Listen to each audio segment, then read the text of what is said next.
A vertical scan at the beginning of the answer choices reveals a split between the of and the that. We can use this by checking what these words are connected to in the non-underlying portion. So it's either fears of or fears that.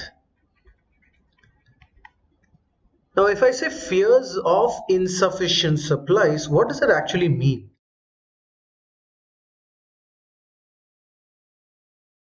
Does the fears actually belong to these insufficient supplies? For example, I can say the fears of these people are justified. So if I say this, I am actually indicating that the fears belong to these people. These people are afraid.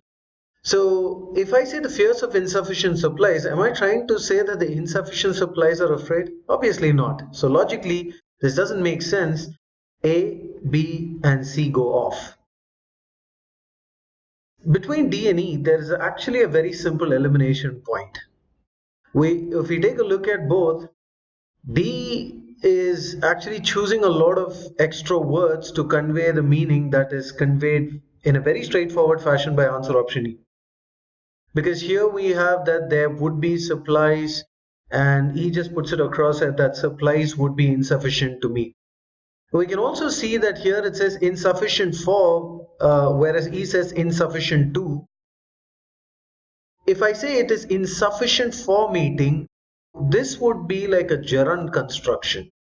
And a gerund is nothing but the ing form of a verb. The ing form of the verb used as a noun, like walking is a good exercise.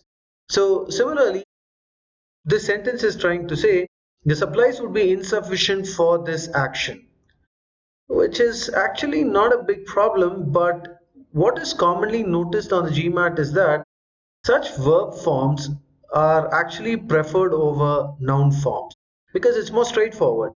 So D is wordy, it is slightly awkward in the way it's constructed, and E is pretty straightforward in conveying the meaning. There's nothing grammatically or logically wrong with E, so E echo is the right answer choice.